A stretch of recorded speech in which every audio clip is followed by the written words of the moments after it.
Mr. Zuckerberg, would you be comfortable sharing with us the name of the hotel you stayed in last night?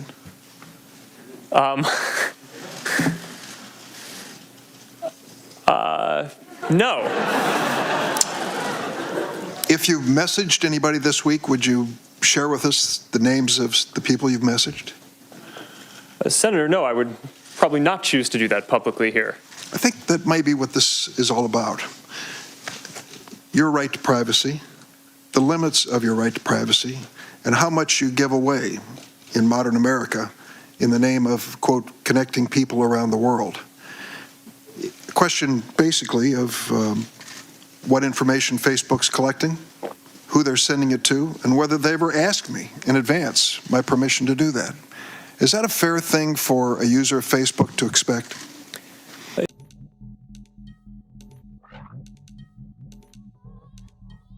From a website that connects different people from different walks of life from all around the world to a platform full of emotional manipulation, full-on censorship, extreme political discourse, and even real-world consequences, all taking place on a website full of controversies, while Facebook themselves are doing nothing to mitigate these problems and continuing to push an agenda. I'll cover everything I know and what you can do to get people you know to get off this website. So here it is.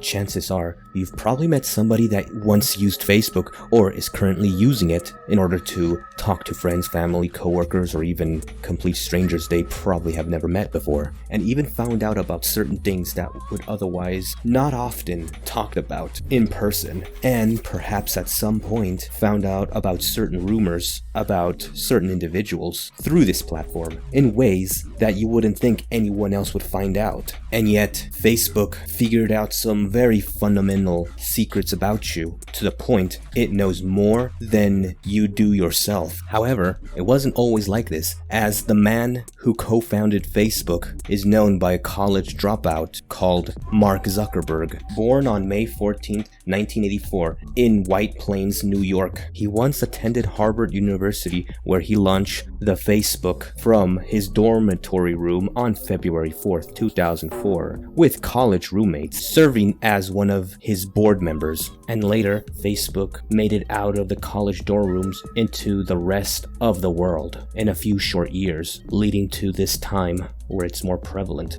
The company acquired Instagram in 2012, then WhatsApp, and Oculus in 2014. It is one of the world's most valuable companies and is considered one of the big 5 companies in the United States alongside Google, Apple, Microsoft, and Amazon. All of its revenue by selling advertisement placements to marketers, including user data in which privacy concerns had started to become realized. For instance, in August of 2019, it was revealed that the company had enlisted contractors to generate transcripts of users' audio chats. In part, these concerns stem from the company's revenue model that involved selling information about its users and the loss of privacy this could entitle. In addition, employers and other organizations and individuals have been known to use Facebook data for their own purposes. As a result, people's identities have sometimes been revealed without their consent, resulting in data that can be used against any individual while it's being used to perform psychological research and experimentation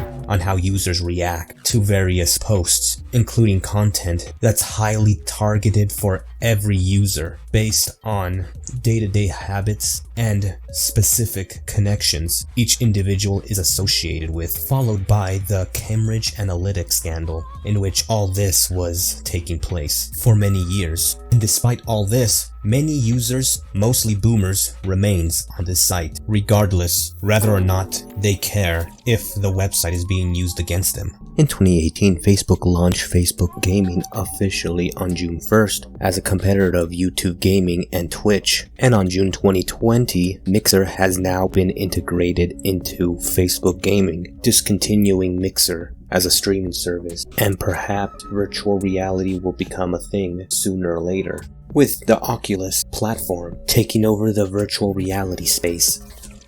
Several things had happened in the year 2021 regarding Facebook. For instance, WhatsApp's privacy policy stating that the platform has access to your transactional and payment data. By default, it can store your app usage, including name and display picture of your WhatsApp groups, among other things, and even conversations, which understandably upsets a lot of users. And by a tweet by Elon Musk had gotten a large portion of the user base to use Signal to the point their servers went down due to mass adoption, even ranking the most used app in February, as it provides better privacy than WhatsApp. Around April, 500 million Facebook users' information had been posted on hacking websites, containing users and passwords, including personal information of 500 million Facebook users, got leaked, which turns out to be data from August of 2019, which can still be valuable for those that haven't changed their passwords since then. Around August 4th, during a Facebook outage and employees unable to enter the buildings, and during the time where Facebook stock had crashed, a whistleblower by the name of Francis Hugen, a specialist in algorithmic product management and former employee, had went forward to reveal how little Facebook has done to address misinformation issues and democracy on counter-espionage, and how it prioritized profits over public safety and putting people's lives at risk on a 60 Minutes interview. That same week, another whistleblower by the name of Sophie Zhang, a data analyst, also a former employee at Facebook, had went forward to reveal that authoritarian governments had used Facebook to manipulate public discourse and even abuse the platform on a vast scale to mislead their own citizens, politically resulting in casualties led by these regimes. When she was assigned to combat spam, botted, and fake engagement.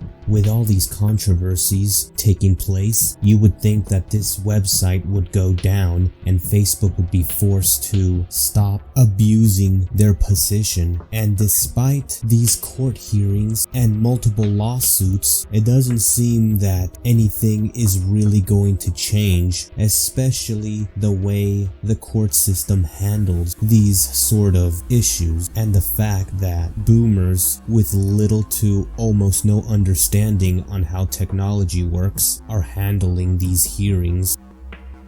As someone who used to actively get on Facebook to keep in touch with friends, family, random strangers I've come across, and even dated someone who I met on this website via the poke feature that no longer exists, it has a lot of memories that I wish I've known about all these privacy issues and emotional manipulation experiments a lot sooner, caused by a variety of different factors, from feeding disinformation to flat out advertisement that follow you anywhere on the internet and even invades your private data down to your contacts and even the most intimate conversations in order to feed it to its algorithm, or even gets logged to be used against you. And it really saddens me that most of my friends and family members refuse to use anything else to keep in contact that isn't Facebook, nor Instagram, nor WhatsApp, or anything Facebook owns, in which I encourage those that know somebody that uses Facebook to use an alternative means of communication. This platform has done more harm than good, in which I personally have been affected by. There's a whole lot more that happens on Facebook that I have not been able to cover on this video, but this is just a rundown on my take on the platform. Till then, this is LR7, no longer using Facebook for any other reason, and logging out.